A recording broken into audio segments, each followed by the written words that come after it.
The former world number one is facing criticism following an article she wrote for the Sunday Times. Tennis legend Martina Navratilova has been called transphobic by a transsexual rights organization following an article she wrote on the subject. The 18-time Grand Slam champion has said that transgender athletes are cheating and creates an unfair playing ground.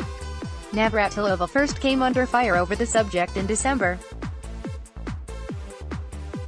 On social media she wrote to one person on Twitter, "You can't just proclaim yourself a female and be able to compete against women," sparking backlash from some, including transgender activist and competitive cyclist Dr. Rachel McKinnon. "No, you are not pro-trans people if you say that trans women with a penis must not compete in women's sport. That's transphobic. Genitals do not play sports. What part of a penis is related to tennis? How does that level any playing field?" https://t.co/h7zielshivoki, Dr. Rachel McKinnon, at Rachel McKinnon, December 20, 2018. Speaking about the subject in her editorial, the 62-year-old refuses to back down over her opinion on the topic, saying that she would not be happy to compete against a transgender athlete. International Olympic Committee (IOC) allows transgender people to play in sport, but trans women have to demonstrate that their testosterone level is below a certain level for at least a year prior to competition. There are no such rules in place for trans men. To put the argument at its most basic, a man can decide to be female, take hormones if required by whatever sporting organization is concerned, win everything inside and perhaps earn a small fortune, and then reverse his decision and go back to making babies if he so desires. The former world number one wrote, "It's insane and it's cheating. I am happy to address a transgender woman in whatever form she prefers, but I would not be happy to compete against her. It would not be fair." UK organisation Transactual responded to the article by writing that they are devastated to discover that Martina Navratilova is transphobic, although the former tennis player also wrote later in her article that transsexual athletes rarely enjoy a competitive advantage. "Let me make a critical distinction between transgender and transsexual athletes. Transsexuals have decided to change their gender and have had the deed done surgically. They have made the full commitment. They are few in number and rarely enjoy competitive advantage," she outlined. Navratilova is regarded as a pioneer and an icon regarding LGBT rights in the world of tennis. Coming out as gay in 1981 during a time where it was extremely rare for a world-class athlete to do so. She also formed a close friendship with Renee Richards, who was the world's first transsexual tennis player. Richards was her coach during the early 1980s. Speaking of Richards, Navratilova compared her previous struggles to that of middle-distance runner Caster Semenya. Semenya is in a legal battle with the IAAF, who wants athletes with high levels of testosterone to undergo hormone therapy. Although controversially, the IAAF is applying the rule to only events ranging from 400 m to 1 mile, which Semenya competes in. Semenya was born with hyperandrogenism, which is a medical condition when a female has above-average levels of male sex hormones. Semenya, Richards and many others have been subject to vilification, ostracism and the awful human inclination to identify anyone who is different and start a witch hunt, Navratilova concluded. "I also deplore what seems to be a growing tendency among transgender activists to denounce anyone who argues against them and to label them all as transphobes. That's just another form of tyranny," she later added. It was a tough day at the office for the seated players at the Aviation Club Tennis Center. Garbine Muguruza, photo by Chrysaline Kayo, copyright at Sport Vision. Former world number one Garbine Muguruza has kicked off her campaign at the Dubai Tennis Championships with a hard-fought 4-6, 6-3, 6-3 win over Diana Yastrevska. Muguruza, who reached the semi-finals of the tournament last year, had lost to Yastrevska in their two previous meetings, losing both of those matches in straight sets.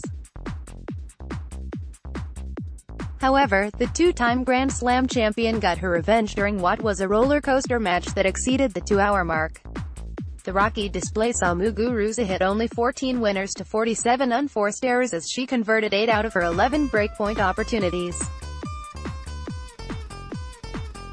I love coming here, it is such an entertaining tournament. I've done well in the past, so it is always good to be back, Muguruza said during her on-court interview. She was playing really well the previous 2 times. I think she played better today as well, but I managed to increase my level and win. Seeded 12th in this year's tournament, Muguruza faces a potentially tricky route to the title. In her quarter, she could play Alina Svitolina in the 3rd round followed by top seed Naomi Osaka. Before then, she faces China's Sai Zheng in the 2nd round. I have also played here recently, Muguruza said of Zheng. I mean, come on, every match here is difficult in such an important tournament. So I'm ready to fight. Elsewhere at the tournament, Russia's Daria Kasatkina won only her 2nd match of 2019. The Russian 11th seed battled her way to a 6-3, 3-6, 6-4 win over Polish qualifier Magdalena Frech. Recovering from a 0-3 deficit in the decider by winning 6 out of the next 7 games played in the match. Frech, has always been a tough opponent. That was a long time out there on court and I am tired. But I am happy to be ending on the winning side. The Gulf News quoted Kasatkina as saying, "She doesn't make things easy for you out there. She does a lot of slicing and the ball tends to bounce a little bit more here. That doesn't make life easy as well. In the end, I will take this win and hope I can get past my crisis," she added. Belarus' Alexandra Sasnovich was another seed to experience difficulty in the 1st round. The 24-year-old staged an epic comeback to defeat Ekaterina Makarova 0-6, 7-4, 6-4. At one stage of the match, Sasnovich trailed the match 0-6, 1-4, and was down a break in the final set. Finally, Kristina Mladenovic will be the first player world number 1 Osaka plays in the tournament. The Frenchwoman downed wildcard Fatma Al-Nabhani 6-1, 6-1. There were mixed emotions for players at the Buenos Aires Lawn Tennis Club on Thursday. Dominic Thiem, image via @SportsVision. Top seed Dominic Thiem has made a winning start to the Argentina Open after triumphing in what was his first competitive match for a month. The Roland Garros finalist has been absent from the tour in recent weeks after retiring from the Australian Open due to illness. During his absence, Thiem underwent a series of tests to establish the root of his problem and has been cleared to return to the tour. Taking on Germany's Maximilian Marterer in his opening match on Thursday, the Austrian powered his way to a 6-4, 6-4 victory, converting 4 out of his 8 breakpoint opportunities. However, there is still room for improvement for Thiem, who only managed to win 48% of the points behind his second serve. Victory is his 10th consecutive at the tournament in Buenos Aires. "I like the conditions here. I was able to develop a good performance to win it," Thiem said afterwards. This week the world number 8 is being mentored by Nicolas Massou, a former top 10 player who is best known for winning a gold medal at the 2004 Olympic Games. It is understood that the partnership is set to last only a week. However, Austrian newspaper Kleine Zeitung have suggested that it could be extended if proven successful. In the quarterfinals, Thiem will take on Pablo Cuevas. Cuevas, who has won all 6 of his ATP titles on the clay, knocked out Portuguese 5th seed João Sousa 6-4, 7-5. "He is one of the best players on the clay," said Thiem. "We already played at Roland Garros and a Master 1000, so I'm expecting an open match."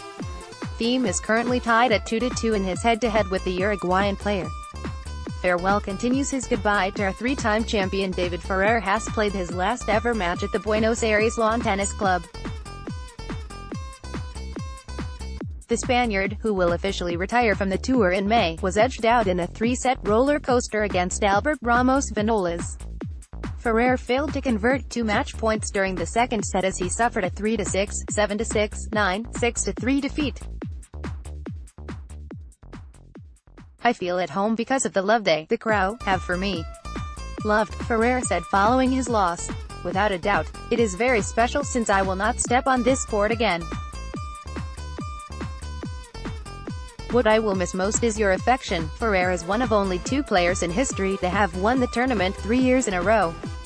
The other was Argentine legend Guillermo Vilas during the 1970s. Following his first round win, there was a special presentation conducted to honor his career.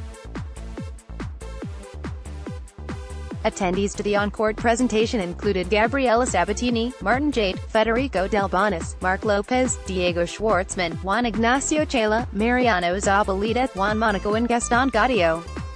Ferrer's conqueror Ramos Vinolas will take on 4th seed Diego Schwartzman next. Schwartzman defeated Algis Bodini 6-4, 2-6, 6-2. There was mixed fortunes for American players at the Nassau Coliseum.